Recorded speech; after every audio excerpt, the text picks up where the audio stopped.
여러분 안녕하세요. 욜로졸로 여행하는 다람입니다.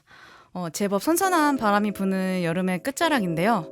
매년 이맘때쯤이 되면 바이크와의 첫 만남이 떠오르는데요. 오늘은 특별하게 저의 그 바이크 연대기를 여러분들과 함께 공유해 보려고 합니다. 그럼 지금 바로 시작해 볼게요. 저는 어릴 적부터 뭔가를 타는 걸 되게 좋아했어요. 예를 들면은 뭐 자전거라든지 킥보드라든지 뭐 인라인 스케이트라든지 그런 걸 타고 되게 먼 거리도 많이 혼자 다니고 그랬었는데요. 오토바이에 관심이 가기 시작한 건 고등학교 때였어요. 고등학교 때 제가 혼다 준머와 혼다 비노에 관심이 많아서 그 당시 막 싸이월드 같은 데 사진도 막 튜닝 이쁘게 된 거 퍼 와서 막 올리고 막 그랬었거든요. 근데 그 당시에 이제 면허 딸 용기도 없었고 학생이라서 경제적으로 뭐 살 용기도 없었고 그렇게 미루다가 이제 제가 성인이 되고 이제 대학교를 졸업하고 같이 음악하는 친구의 권유로 오토바이에 다시 관심을 갖게 됩니다. 그 당시 제가 관심이 가던 바이크는 클래식 바이크였어요. 그래서 뭐 유튜브도 많이 찾아보고 클래식 바이크가 뭐가 있나 엄청 검색을 했던 그런 기억이 있는데요. 일단 제가 고민했던 건 제가 두 발이 편하게 닿는지 그리고 제가 부담 느끼지 않을 만큼의 무게인지 그리고 크기인지 그런 걸 되게 중요시 봤던 것 같아요. 그래서 제가 처음 선택했던 바이크는 SYM의 울프 클래식입니다. 그래서 중고 바이크를 사려고 이것저것 많이 찾아봤어요. 뭐 중고 매물 팁도 유튜브에서 많이 배웠고 그러다가 마음에 드는 바이크를 발견을 했습니다. 근데 서울에서 판매를 하던 바이크였어요. 그래서 원주에서 서울까지 가서 서울에서 이제 번호판을 등록을 하고 용달로 붙이면 되는데 용달비가 아깝기도 하고 뭐 이거 내가 타고 가면 되지 않을까라는 뭔가 용기가 생기더라고요. 그래서 처음 바이크를 서울에서 원주까지 끌고 가게 됩니다. 근데 처음에 좀 무서워서 구청에서 거의 1시간 정도를 빙글빙글 돌면서 엄청 연습을 했던 것 같아요. 그리고 이제 서울 시내 주행을 처음 시작을 하게 됩니다. 그때 지금 생각하면은 무슨 용기였는지 진짜 모르겠어요. 뭐 시내 주행을 이제 하면서 시동도 되게 많이 꺼트리고 심장이 정말 벌렁벌렁 쿵쾅쿵쾅하는 그런 마음으로 이제 고속화 국도에 접어들게 됩니다. 고속화 국도부터는 이제 차가 많이 없잖아요. 그래서 부담을 좀 내려놓고 유유자적 천천히 달리기 시작했어요. 근데 그때가 이제 저녁을 지나서 이제 밤이 될 그런 어둑어둑해질 때였거든요. 그래서 고속화 국도가 이제 끝나고 이제 시골길로 접어듭니다. 그때 엄청 막 어두웠어요. 그래서 무섭고 내가 도대체 무슨 생각으로 여기를 이 시간에 그냥 용달로 붙일 걸 지금이라도 붙일까 막 이런 내적 갈등을 엄청 하면서 그래도 할 수 있다. 조심히만 가자. 뭐 이런 마음으로 가게 됩니다. 근데 사건이 하나 터지게 되는데요. 어떤 사건이냐면 제가 제 바이크가 이렇게 가고 있었어요. 이렇게 가고 있었고 반대편에서 이제 SUV가 이렇게 오고 있었거든요. 근데 진짜 딱 이렇게 딱 마주치는 찰나에 퍽 소리가 나는 거예요. 그래서 저는 너무 놀래가지고 멈추지도 못했어요. 그래서 한참을 가다가 멈추고 이건 무슨 일이 있다. 저 차한테 큰일이 났으면 어떻게 하지? 뭐 내가 도움을 줘야 되지 않을까라는 생각에 오토바이를 돌려서 다시 그 차한테 가게 됩니다. 그래서 멈춰서 뭐 괜찮으세요라고 여쭤보니까 괜찮으시더라고요. 그래서 무슨 일인지 이제 범퍼를 봤어요. 범퍼를 봤더니 워셔액이 막 흐르고 있었고 범퍼가 깨져 있고 자세히 들여다보니까 동물 멧돼지인지 뭐 고란인지는 잘 모르겠어요. 털이 막 몇 개가 이렇게 박혀 있더라고요. 제가 1초만 늦거나 1, 2초만 늦거나 빨랐으면은 저한테 그런 큰일이 생겼을 거 아니에요. 그래서 정말 놀란 마음을 안고 이제 다시 돌아가기 시작했는데 눈물이 막 나는 거예요. 이게 뭐 안도의 눈물인지 뭐 놀람의 눈물인지 모르겠어요. 그냥 이거는 하늘이 나를 도왔다. 엄마가 날 도와준 건가? 이거 타지 말라는 경고인가? 막 별의별 생각이 다 들면서 그래도 무사하게 원주를 도착을 했어요. 그래서 막 몸도 막 으스르스 춥고 막 따뜻한 차 마시면서 나 이게 살아있음에 감사해야겠다 막 이런 생각이 들면서 앞으로 조심히 타야겠다라는 생각을 많이 했던 것 같아요. 지금 생각해도 너무 아찔한데요. 그래서 이대로는 도로 주행은 좀 무리다. 공터에서 좀 연습을 해야겠다 해서 다음 날에 공터에 연습을 하러 갑니다. 근데 조금 방심을 했죠, 제가. 왜냐면 서울에서 원주까지 왔으니까 큰 무리는 없을 거라고 생각을 하고 좀 연습을 하다가 브레이크를 잡았는데 흔히 하는 실수라고 하죠. 브레이크를 잡으면서 스로틀을 동시에 감은 거예요. 그래서 그대로 제꿍을 하고 맙니다. 근데 꿍을 하면서 몸이 중요하잖아요. 그래서 몸을 바로 뺐어야 됐는데 나 바이크를 지켜야 돼. 이거 기스나면 안 된다 싶어서 다리가 깔린 채로 넘어지게 됩니다. 막 기름이 막 새고 너무 무거워갖고 혼자 일어날 수가 없더라고요. 지금 그때 상상하면 너무 웃긴데 다리 깔린 채로 막 어떡해 막 지나가는 사람도 없고 나 진짜 너무 전화할 수도 없고 움직일 수도 없고 그러면서 근데 진짜 다행스럽게도 지나가시는 분이 계셨고 일어서게 됐는데 이제 바이크에 대한 공포감이 한꺼번에 몰려오기 시작했어요. 그래서 나 이거 오토바이 자신 없다 못하겠다.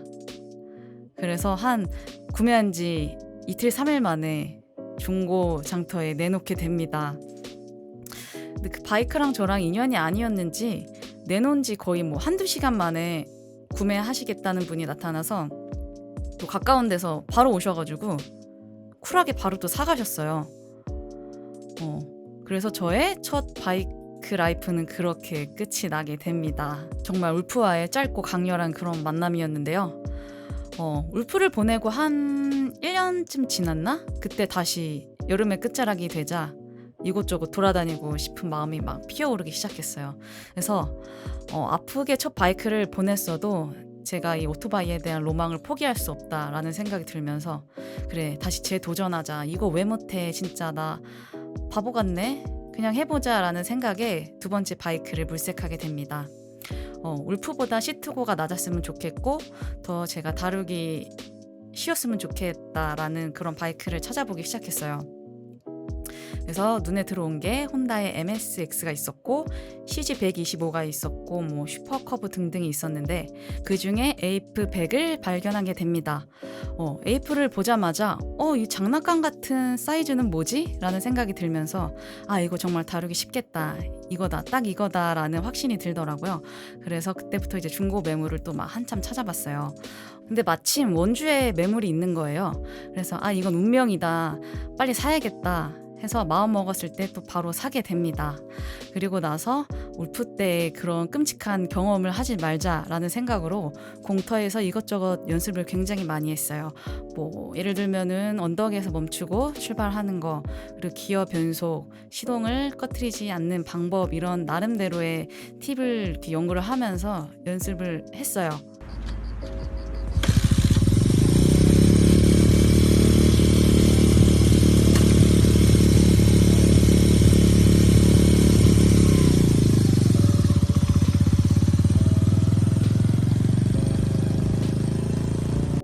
그리고 나서 시내 주행을 해봤는데 부담이 없더라고요.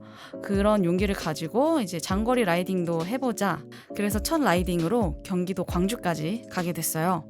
가는 길 내내 막 북도의 풍경과 여유로움 그리고 막 유유자적한 그런 마음과 바람들 이런 걸 느끼면서 그래 내가 이런 맛에 오토바이를 타고 싶었는데 이제야 이걸 느끼게 되네 하면서 굉장히 뿌듯하고 보람차고 막 많은 감정들을 느끼게 됐어요. 정말 처음 그 멧돼지를 만났던 기억은 오간데 없고 제대로 바이크 라이프를 즐기게 되는데요. 그런데 한 가지 또 불편한 점이 생기더라고요. 어떤 점이었냐면 저는 이제 시내 주행을 위주로 하는 그런 사람이었는데 기어 변속하는 게 너무 번거롭고 귀찮았어요. 그래서 지금보다 더 편한 바이크는 없을까 하는 생각에 한 6개월 남짓하고 에이프를 또 보내게 됩니다. 정말 이 기변병은 어떻게 할 수가 없는 것 같아요. 어쨌든 이렇게 편하게 탈 수 있는 바이크들을 찾다가 결국에 답은 스쿠터라는 생각이 들더라고요. 그래서 항상 고려하는 시트고와 다룰 수 있는 무게 그런 것들을 찾다 보니까 혼다의 벤니 110이 눈에 들어왔어요. 벤니라는 뜻이 일본어로 벤니라는 뜻이 번역하면은 한국어로 편리라는 뜻이거든요. 그 정도로 이제 뭐 배달용으로도 많이 사용하고 뭐 취미로도 많이 타는 그런 오토바이더라고요. 그래서 이제 또 중고를 또 찾아보게 됩니다. 그러다가 속 마음에 드는 바이크를 발견을 했고 처음 이제 스쿠터를 타봤는데 매뉴얼만 타다가 스쿠터를 타니까 또 신세계더라고요. 매뉴얼 타시는 분들은 스쿠터 그거 도대체 무슨 재미로 타라고 많이 생각들 하시는데 스쿠터는 또 스쿠터 나름대로의 재미가 있는 것 같아요.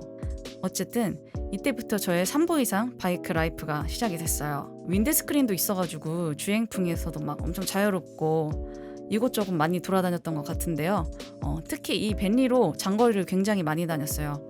뭐 홍천부터 가평부터 막 원주 구석구석 정말 많이 돌아다녔던 그런 오토바이였는데요. 또 이 벤리가 저한테 고마운 이유는 제가 유튜브를 해야겠다는 생각을 갖게 해줬어요. 이런 유유자적한 행복과 감정들을 나 혼자 가지고 있기 너무 아까워서 다른 사람한테도 이런 감정과 풍경들을 좀 함께 공유하고 싶다라는 생각이 들어서 욜로졸로 채널을 만들게 됐습니다. 그런 소박한 생각으로 첫 촬영한 정지들 영상 한번 감상을 해보시면 풋풋함이 느껴지실 거예요. 하지만 이런 벤리도 떠나게 된 사건이 있었으니 제가 이제 바이크를 첫 입문할 때부터 한 가지 로망이 있었는데요. 7번 국도를 타고 강릉을 여행을 하는 거였어요. 한계령도 갔다가 속초까지 갔다가 그런 로망이 있었는데 그걸 이루기 위해서 벤리를 타고 여행을 떠났어요. 정말 지금 생각해도 너무나도 기억에 멋지게 남은 그런 여행이었는데요. 하지만 단 한 가지, 벤리로 한계령을 넘기에는 너무 무리였어요. 그래서 뒷차한테 미안한 마음도 들고 막 눈치도 보이고 해서 그때 영상을 보신 분들은 아시겠지만 강릉 여행 이후에 친한 언니한테 벤리를 또 다시 보내게 됩니다. 너무 아쉬웠지만 또 속도 욕심이 이제 조금씩 나기 시작하더라고요. 이제 이종 소형을 따야겠다 확신이 들어서 학원까지 이제 등록을 하고 벤리를 이제 광주로 보내고 이제 또 네 번째 바이크를 물색을 하기 시작합니다. 이제 바이크에 어느덧 적응을 하고 나니까 클래식 바이크의 로망이 다시 막 피어오르기 시작을 했어요. 장거리 여행에 장고장 없이 편하게 달려주었으면 했고 또 제가 좋아하는 국도 풍경에 잘 어우러지는 그런 바이크였으면 좋겠다라는 생각이 있었어요. 그에 맞는 여러 가지의 바이크를 찾아보니까 스즈키 빅보이와 야마하 SR400 그리고 가와사키 W800 등 여러 가지 후보가 있었는데요. 조금 더 유니크한 바이크였으면 좋겠다고 생각을 했어요. 그래서 국내에 몇 대 없는 ST250을 찾게 됩니다. 그리고 고민하고 고민 끝에 ST250을 또 데리고 오게 돼요. 클래식한 멋을 제대로 가지고 있으면서 부담스럽지 않은 몸체 그리고 스로틀을 당길 때의 그 고동감이 저를 참 즐겁게 만들어 주었던 것 같아요. 그리고 이 바이크가 의미가 큰 이유는 아빠한테 바밍아웃을 하게 만들어준 바이크잖아요. 이제 못 보신 분들은 여기 링크에서 한번 보고 오시면 좋을 것 같고요. 처음 아빠한테 오토바이를 보여드리고 아빠가 또 타보셨잖아요. 그러면서 마음의 심적인 변화가 조금 있으셨던 것 같은데 저는 그게 바로 ST250의 매력 때문이었다고 생각이 들더라고요. 딱 처음 봤을 때 자기도 모르게 끌리는 그런 느낌이 있는 것 같아요. ST250이 사진으로 봤을 때는 솔직히 막 엄청 이쁘다라는 생각이 들지 않았는데 제가 이제 실제로 본 첫인상은 와, 이게 이렇다고? 막 이런 느낌이 들었었거든요. 어쨌든 이 ST250으로 본격적으로 아빠와 함께 라이딩을 즐기게 됐고 그 영상들로 인해서 이제 2만 명이 넘는 여러분들과 함께 만났고 또 추억도 함께 공유하고 정말 좋은 바이크였던 것 같습니다. 과거형이죠. 그런데 말이죠. 아쉽게도 너무 소중한 이 저의 ST250과 또 이별을 하게 될 것 같습니다. 그 이유는 다음 영상에서 알려드리도록 하겠습니다. 여러분들은 첫 바이크와 어떤 추억을 가지고 계신가요? 저처럼 다사다난했는지 아니면 좋은 향기로 남아있는지 댓글로 남겨주시면 제가 하나하나 읽어보면서 함께 좋은 추억들을 공유했으면 좋겠어요. 그럼 다음 시간에 또 만나요. 안녕.